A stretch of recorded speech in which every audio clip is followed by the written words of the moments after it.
Namaste. Today I am going to start to talk about the most important subject. It's let's call it the beginning of your real journey. And this particular subject should be taught to the child, but it is not even mentioned ever into our lives.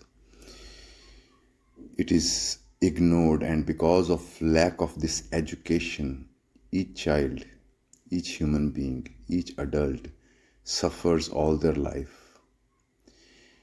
They suffer in relations, they suffer in dealing with life, and lack of this subject creates a dependency on others.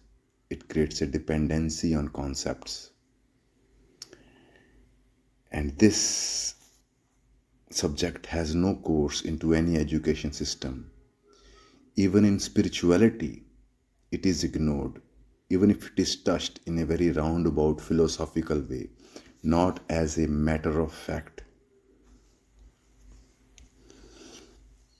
This subject is negatively sometimes called as selfishness, whereas that's the most spiritual quality. When we talk about selfishness, it is more about demands of your ego you fulfill ignoring others. But this subject may look like selfishness, but it is about recognizing your own design, recognizing your swadharma, recognizing what comes from inside out, not how should you force outside on the inside of you. So this subject is subject of relating with yourself. You see, we are trained to relate with something other than us always. Starts with a word, starts with parents, starts with people, starts with career. We relate with outside. And in this relating constantly with others, you tend to forget. You are trained to forget. You basically become absolutely unaware about the one who is relating, the one which is you, who is relating outside, and you have no connection with yourself. This is the most important and most ignored issue. So relating is the beginning of expansion, because seed grows outwards. But when we seek expansion by ignoring our basic seed, basic core of energy, what I call seed is your core energy, like a burning red hot spot which can become fire. That core energy will expand, because every movement in the cosmos is expanding from center outwards, from the dot to mandala. But our whole thinking and training is we absolutely ignore our center, the interior, and learn from outside how you should be. And this pseudo personality in you has no center. It is dependent on relating with others and finding inputs and forming a self image. Health, prosperity, love, compassion, creativity, they all are phenomena which starts from the center. But our whole training, our whole understanding, our dark understanding is that these things come from outside and make you do things. We try to feel love through mind, through principles, through thoughts, through philosophies.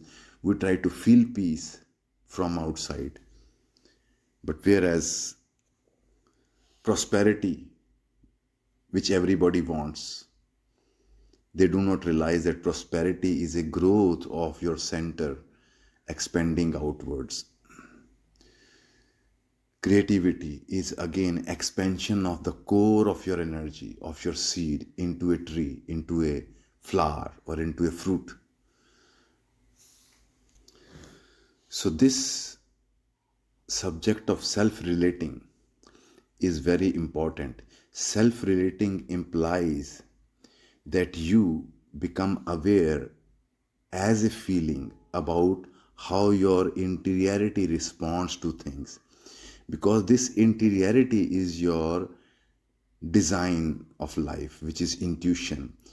This has a sense of direction, not the philosophies and concepts, because if you follow those, you will feel lost, you will feel disconnected from your joy, from your energy. So relating with self is the most important, the ground, the base of your life.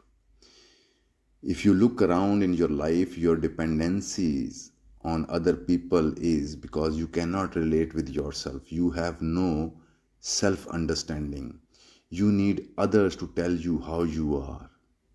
And that's all the social training is. It gives you validation only when you're efficient. So this efficiency is money oriented. Hence, you start to relate with money. You start to relate with yourself through money. But you do not have any feel of yourself. And people who lack this feel of themselves are the people who become later on very low on energy. They become very dependent on others. They become vampires of energies, because when you are dependent on others psychologically for energy, your energy center is feeding them, not feeding you. That's how people get depleted in relations. Because,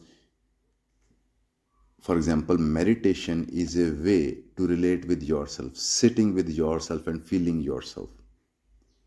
You start to have understanding about yourself. So self-relating is the door to connect with the spiritual, with the material, the cosmos. Social systems and trainings of the world is to connect with others. That means how to use yourself, your body, energy, and mind to serve the other, to connect with the other, to make money, to adjust in relations. You are trained and expected to let go of yourself, compromise yourself, and sacrifice yourself for the sake of the society, system, or institution. But this is possible only if you have no relation with yourself. This is possible if you have no sense of self-worth. Hence, self-worth is repressed, judged as selfish, and it is replaced and renamed by sense of social worth as self-worth. I say it again. Your self-worth is about your social worth. You do not have your own self-worth, that you are alive and you are one part of this cosmos. Whereas our training is to fit into life as a part of society, only then you are worth something. This means that your self-worth is dependent on social, economical, political, religious criterions. This is the first base pillar of your slavery into a system. Look around at people and at yourself. That your self-worth, your happiness, your actions, your success are defined by others. If you feel down, then inquire why you feel down. You will always find that reasons of feeling negative are not really within you, but they are created by the rejection from outside. When you live a life of social worth, you constantly need energy, attention, and validation from others. Its best example is social media, that yellow thumbs up. This need makes you dependent on others, and it creates a deep unconscious enmity for someone you feel dependent on. This dependence is root of all disasters in relations outside. This dependence is reason for attachment, which we call love. This dependence make people play politics with the people they love, to feel important, to steal their energy. You feel good when people are dependent on you. It can be because of your attributes, your status, or money. In each case, it's power politics because others are dependent on you. It goes on everywhere, in every relation, in every work situation. You want to feel indispensable. When you need someone or something, you want to feel needed as well, or to control. Please remember, on deep unconscious level, a conflict, an enmity, or a hatred is also taking place when you feel dependent on the other. This gives birth to complaining, bitching about others, criticizing, judging others. All this is in order to feel better than your object or person of dependence. It is not a good feeling to need somebody. Hence, you try to have power over it by trying to become needed by others. But at the core, it's a strategy of fear of victim who is trying to control because one feels controlled. This is the power politics. If you are unable to make other dependent, you try to bring them down by social politics. Some people use fear to control others. When they cannot get your energy as they are, they threaten or get destructive. Hence, they receive attention. This strategy you will see in all toxic people who do not or cannot have a creative possibility to get your energy or attention. Then they use destructive ways to get it by emotional tantrum. They put your happiness hostage. The bottom line, all the negative issues in society and yourself are arising out of your absent relation with yourself, because you need others to define you. Even if you think you are confident and you have your self-worth, but in a deep way, all your self-worth in context to socio-psychological game, it's dependent on it. This game is what we call ego personality.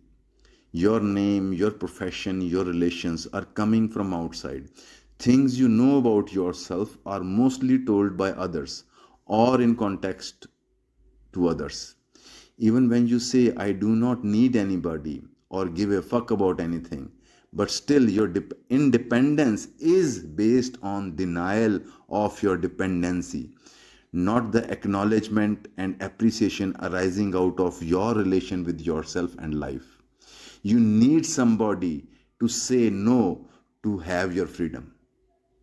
This relation within is what all spiritual practices are about. This self-relation is subjectivity, or the seed, like a dot in the center of a mandala. Whole mandala is your circumference around you, which is your body, your thoughts, your emotions, your friends. Everything is a mandala around you. Even the whole cosmos, the earth, is around you. Just close your eyes and feel. You are in the center. You will feel the body around you, thoughts around you, and your room around you, and the world around you. But this center, which is like a light falling on each relation, each subject, each story, each suffering, each happiness, this light is forgotten. This is why the insistence is on awareness. Anyway, I will explain it deeper in coming days. But right now, just understand that how you are a dot. The dot defines the mandala. Because mandala design is formed on and around central dot. This dot is the master, the Swami. People who are independent really, who are in control of their body, energy and mind and social situations, are the people who live in society as this dot, as the center of the mandala. And this is the state not only of mastery but also of creativity, because all your energies flow from this dot, from this center. But in our personality there is no dot in the center, but you're scattered out into various people, situations, thoughts, and situations. This is state of dependence. Your home and power is not within you but into others and theirs, or social opinions and validations. You supply your center energy to others and create your center in others. This is the state of destruction, control, politics, and manipulation. All actions and relations which are based in dependence on others psychologically are going to be destructive. You cannot pedicure and manicure them and decorate them. Essentially, they are going to be manipulative. Such dependence even make your relation to yourself destructive and self-rejecting. I am nothing, nobody, or no talent, etc. Hence, it's important to understand your life, where it is, so you can understand what it means to relate to yourself. Such an education or course does not exist in universities. All they teach you is moral, ethical, or technical behaviors borrowed from other people's who had no idea about their relation with themselves. Hence, they couldn't point your mind towards it. Till you cannot relate with yourself and be your friend. Understand this, because most of the people around the world are not their own friends. They are treating themselves like how a teacher treats a student, or how somebody holier teaches somebody who is sinner. You have created two conflicting sides within you, one what you want to be and one what you are. What you want to be is your holy special side. One day you'll become that, and in that context you criticize and judge yourself present, which means you do not look at yourself from eyes or understanding of your own. You look at yourself from the eyes of others, relations, jobs, and society. And don't forget, your only true friend is you. Everybody goes away, but you are always there. You are like a ground. When you fall, ground is there for you. But when anything or anybody goes, you feel like shit because you do not like to be with yourself, because there is no relation with yourself. Your only relation was outside, and that outside is gone. And as soon as you are alone, you rush for entertainments, friends to avoid yourself. Here it's important to understand in a deep way that when somebody dies or leaves you, you don't mourn their death or going away. You mourn your death because you were defined by them. You had no self-definition. When that person goes away or dies, that part which was defined by them also dies. So essentially, you are not really grieving somebody really. You're grieving loss of yourself.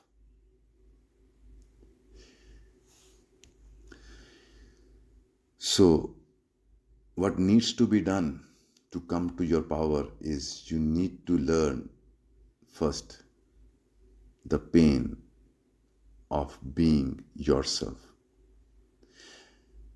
The bored you, facing it. It is very important to understand because you are disconnected with your own energy, so alone you feel bored. Whereas a meditator or a yogi, they don't feel bored alone, because being alone also means being with life and its presence, because your presence and life's presence are not two separate things. But for you, your presence is in context to others. When there is no other, you feel lost. into that silence. If you can face your boredom, if you can do that, then you are going to the root cause of all your toxic situations, addictions, relations, which arise out of not able to connect with yourself because you're bored. And that boredom makes you do things which you shouldn't do. Many criminals commit rape, crimes because it's exciting, even it's dangerous or criminal, but you are thrilled because you are able to avoid yourself, the boredom of it. So, first, practical and painful training, because nothing great is achieved by doing some hard work, by burning for it. So, first practical and painful training is to learn to be with yourself without scrolling, reading, or talking. Just be with yourself. It is said by great artists that you cannot come up with something great in life without being alone. Because being alone, your energy gathers. But it's out, that gathered energy becomes your prosperity, becomes your power, becomes your creative ideas, becomes your love. And to be with yourself will give you all you need. It will heal your body. So be with yourself and do not suddenly spend days being with yourself. Start with 10 minutes of just being with yourself. When you're feeling bored, tell your mind, I will put on the smartphone or YouTube after 10 minutes. For 10 minutes, I will sit into this gap. And during that, feel your body. Feel the body sensation. Listen to your thoughts. Listen to some old memories which come up. And there are many postponed jobs which you have left in your mind unfinished. They will start to surface. And if you can sit with yourself, your anxiety will start to disappear, because when you are sitting and doing nothing, all that unfinished creative projects or actions you thought you will do but you did not do, they will come and surface. Then you have to kind of complete them in your mind. You have to acknowledge them and let them go. This is a very easy way you can avoid lots of spiritual, philosophical concepts by just doing the core thing. The most important thing you can do to yourself is get bored with yourself, and it won't last, because once the first layer of boredom is cracked, you start to feel good with yourself. You suddenly start to feel the same boredom is becoming peace, and same boredom which was looking like a hell starts to make you feel good. And in that goodness, your inner design, your swadharma, starts to tell you things. It starts to come as feelings. I would like to do this. I always wanted to do that, but I ignored it because you were always busy with other people. And that's why most of the relations get over, because you're so busy with the other person, your inner power, energy, your inner wealth never gets time to express itself. Hence, you get disconnected with your energy, and then relation ends because you have nothing to give to the other. You do not lack power, love, potential. Life force flows through you, but you are never home. Donating, overspending your power on others to get their attention. It's interesting, isn't it, that attention which you are giving others, it only leads to disasters. Because after a while, you have no energy, because you also need attention. So you demand from the others the attention. And that's what material life is. Spiritual Journey is when you start to return your attention to yourself and you start to get fulfilled and full of energy. Material lifestyle is looking at outside and others to get attention and use. And spiritual creative outlook is to stop rushing out, start to feel your own power and your own joys and your own sensations of creativity which you repress for the sake of others. No more postponing, willing to live yourself without needing to explain to others. You don't care to explain others because you are feeling joy of being you. So this is the journey from boredom to the joy of being you. Then you don't do things out of validation but as an expression of yourself, which does not need others' validation because it feels validated by life because you are alive and breathing. Such action is creativity, such action is love. Our cultures are made and defined by people who spent time with themselves and learned. They came up with art, poetry, science, creativity, which shaped our culture. It does not mean that when you will sit, you will come up with science or creativity. You may come up with something which also defines culture. You may come up with a lifestyle which inspires others. So, the biggest disease is dependence on the other, and that appears because you have no relation with yourself.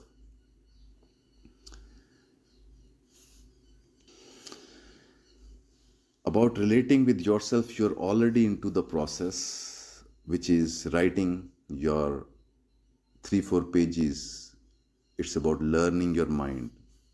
For a few pages, you're writing about your dependence, fears, and whatsoever is coming into your perspective. Write about why you are doing what you are doing or studying or doing in life. Is it because you want to do it or is it because it will get you validation? Here you are writing about a friend, not an enemy, and you are understanding your friend. Write about what you think about yourself and what you know about yourself.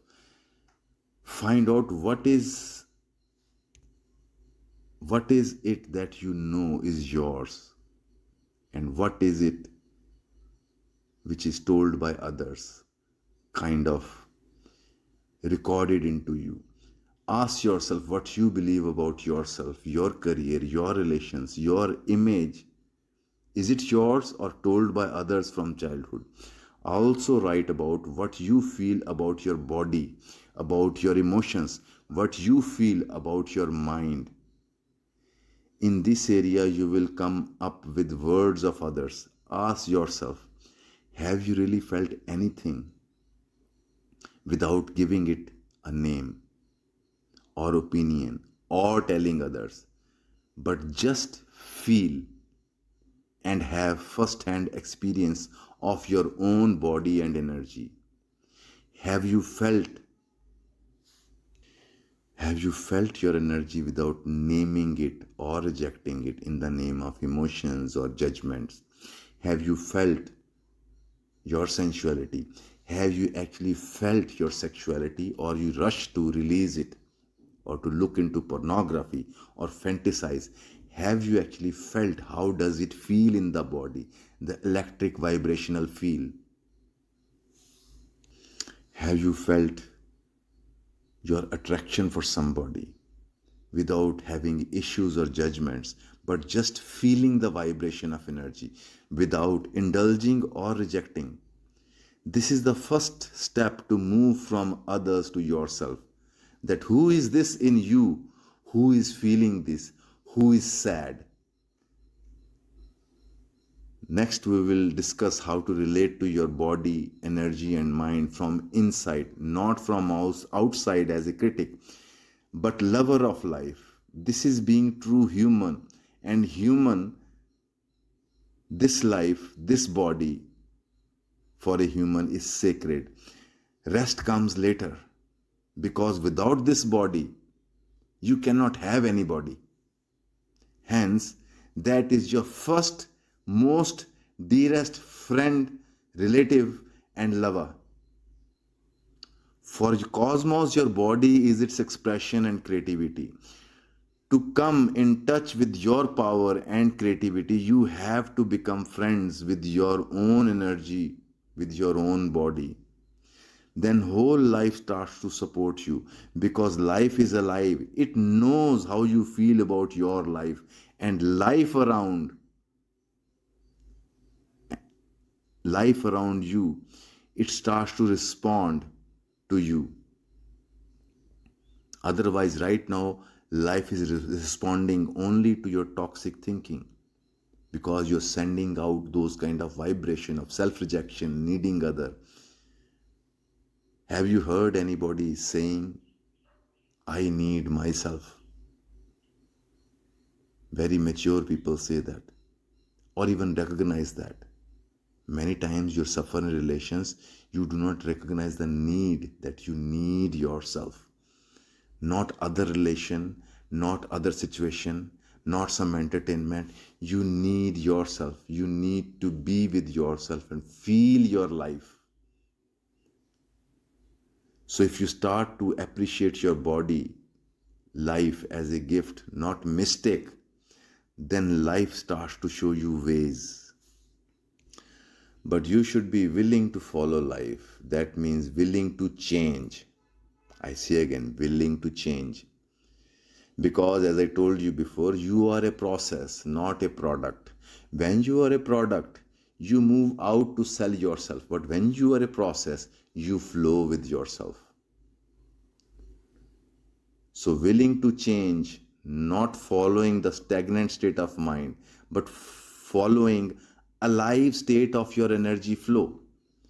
First, you need to know your mind, your fears, your good points, your bad points, and doubt all of them. Because you are not defined by thoughts, you are defined by your presence. Remember, learn to be honest. This will sharpen your intelligence. Express yourself as you feel.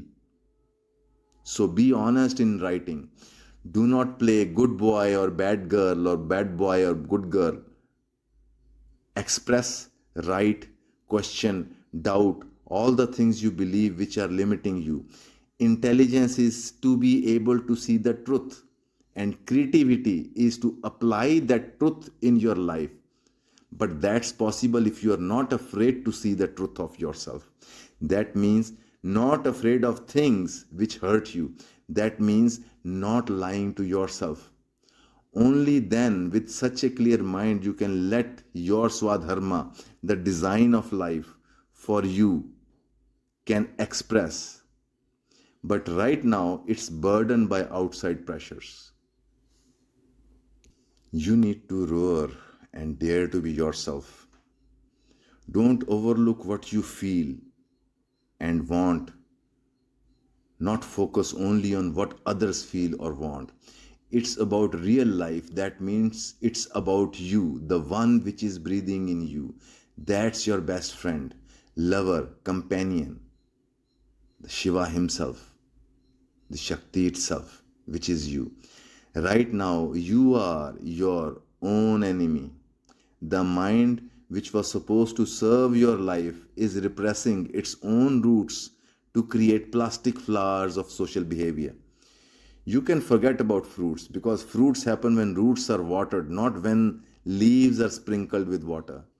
Pretending to care for life but killing it slowly by ignoring your roots, your design, and your truth.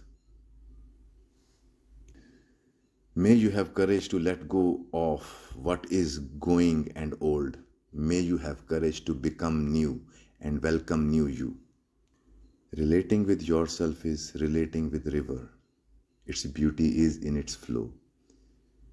But relating with outside and relating with your ego is to relate with a stagnant product. Keep on decorating it with more and more stories and appreciations.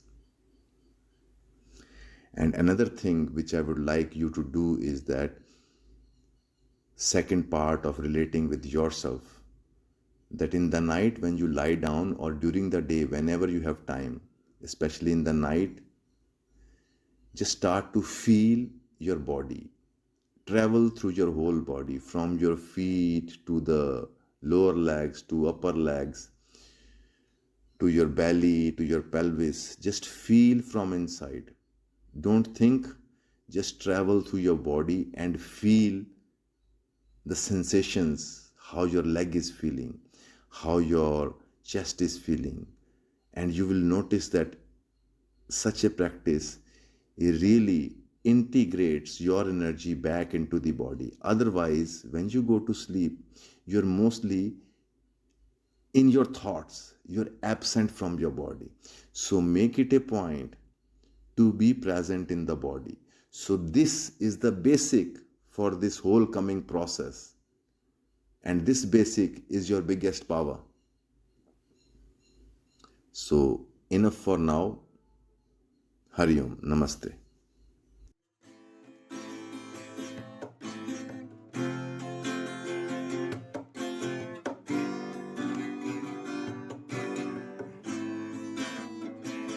Shri Ramachandra